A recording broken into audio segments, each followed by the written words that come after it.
Technology, engineering, and manufacturing is a dominant part of our economy.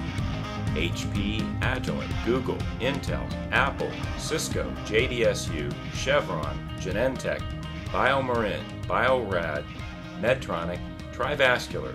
These are just some of the names that are synonymous with computing, electronics, communications, optics, energy, biotech, and medical devices. Think for a minute about products as different as the Boeing jet that brought you to your last destination, military and commercial spaceflight, surgical instruments, or the Apple iPhone in your pocket.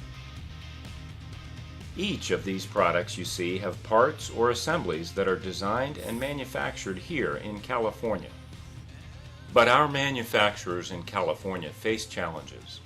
While some manufacturing has definitely gone out of state, seeking lower labor costs, local country markets, or lower taxes and more business-friendly policies, there are many sectors: clean energy, instrumentation, medical devices, microfluidics, wireless communications, consumer electronics, custom semiconductors, electric cars, commercial spacecraft, aircraft components, organic foods, nutraceuticals, biotech, and defense systems, for which California remains the technological hub of the world market.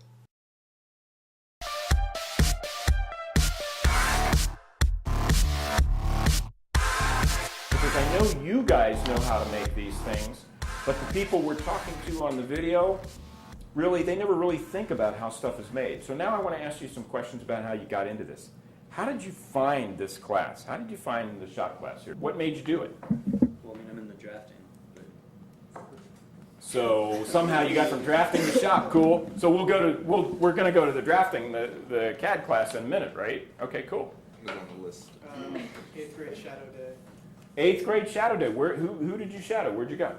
I went to the junior high, just up the street, and they had Shadow Day towards the end Cool. of the year, and my shadow just happened to be in this class. Cool. What are some of your other hobbies? Yeah, what's your hobby? I rebuild motors, trucks. Really? Yeah, mechanical stuff. Very cool. Yeah. So like big truck, like Yeah. the I'm trucks? I'm working on my truck right now. Very cool. So I've always, been in that stuff, rebuilding motors and stuff. Very cool. So what do you guys think about manufacturing? Is manufacturing a team sport? What do you think? Yeah. Yeah, why? Why? You have to work together. Why do you have to work together? That's an interesting thought. Making To different, finish the part? making different stuff. So you gotta trust everyone that you're making the Yeah. part to the sizes it needs, so everything works together. Tolerance, dimension, Yeah. all that stuff? Yeah, cool.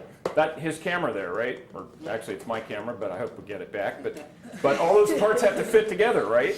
Yeah, Yes. yeah, exactly. Okay. What would you tell other, your friends, other people who don't know about the shop class? Do you think this is a good experience? Do you think this is helpful as you go forward? Definitely. Yes. Why? You see what it takes to build things. See what it takes to build things? See the process. See the process? Good. Potential career opportunities. Interesting. Available. Interesting. So how many of you, come on, be honest. How many of you really given like 10 minutes of even thought to what your career opportunities might be? Has anybody actually even thought of that? Really? Stick them up high. Don't be. Really? At Cal Poly, I'm going to be studying manufacturing engineering. And what does a manufacturing engineer do? A manufacturing engineer designs the assembly line in a company. They design all the machines on it. They try to streamline it, make it as efficient as possible. Have you given much thought yet to, a career, what you'd like to do? Yeah, I too am going to get into manufacturing engineering, but I also want to go into robotics and figure out how to put that into manufacturing. I'm thinking something along the lines of like quantum physics and like quantum mechanics and all that stuff. It just really interests me and all that. But there's also all kinds of like computer engineering that interests me, like making things happen with a computer. How do you get exposed to, you mentioned robots. Yeah, well, at a young age, around 3 or 4, I got really involved into Legos, and I've always been involved building stuff and using my head to create new things.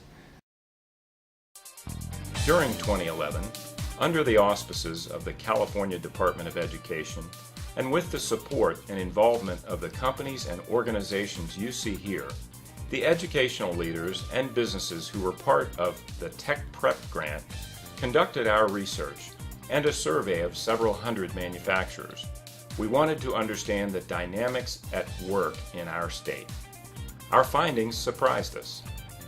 More than half of the manufacturers who responded said they plan to increase their manufacturing workforce substantially here in California within the next 5 years.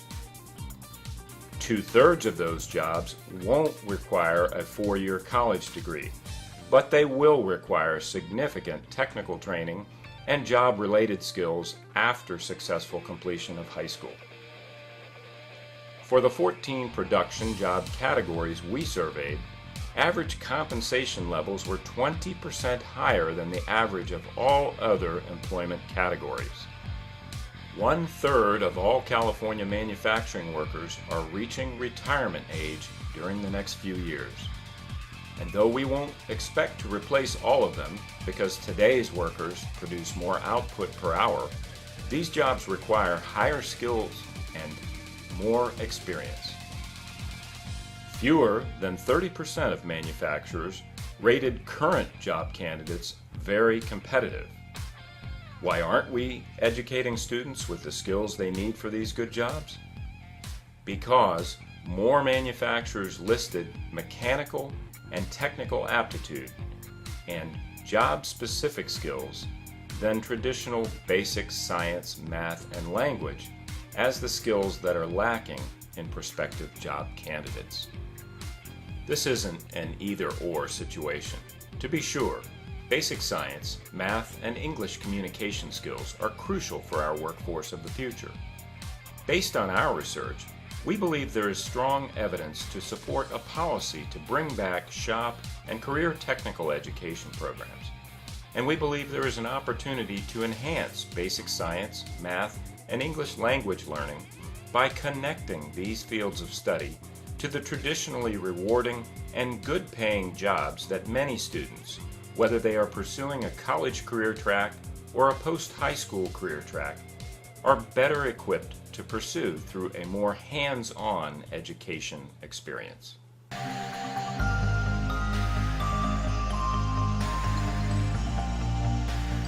The industry standard for a centrifuge for separating blood is 12,000 RPM or 12,000 G, and our standard is 20. So we try to make the best tubes on the market. That's how we compete in Petaluma, being in business. Our tubes spin a whole lot faster than the industry standard. One gets the sense in the educational system today that, we have sort of this one-size-fits-all. Every kid is going to take this math, every kid is going to take this science, and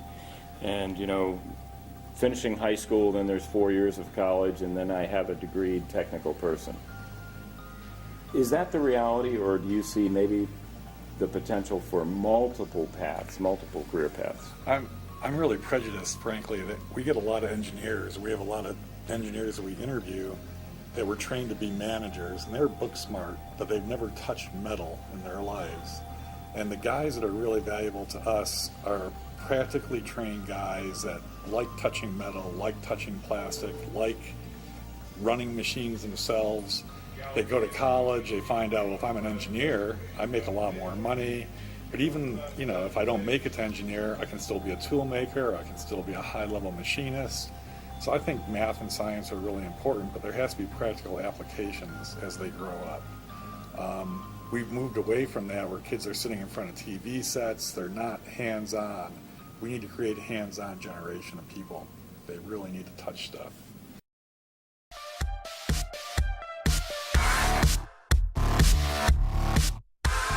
Transformers is an optics company, and we make lenses, basically. Not eyeglass lenses, but very specialized lenses, primarily for fiber optics. So there's kind of 3 classes of things we do. A lot of fiber optic connectors, I'll describe what we have up in the projector here in a minute. We also make lenses for things like surgical cameras. So if you were going to have a knee surgery, orthoscopic, the surgeon goes in with a camera, and we make a little teeny lens that goes on the end of that camera. We're building those out back right now. And then we also make a number of specialized products for the military. Most all the lenses we make are used on lasers. Where is the next generation of these skills going to come from? Well, I think the thing that we do is all about precision and building things. And so the first thing we really look for are people that want to build things.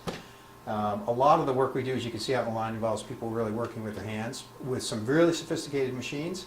And I think the next generation is right around the table here. If you get a chance to talk to Gene and the guys out in the shop, all of them came up through programs like you're in today. Most of them have gotten at a level where they're the best in the world. You have a shot of doing that. I'll tell you also, it's a great career path. They really do very well here. If you get an idea about how much money they make and what they get compensated, it's most of the machinists out here make more money than degreed engineers.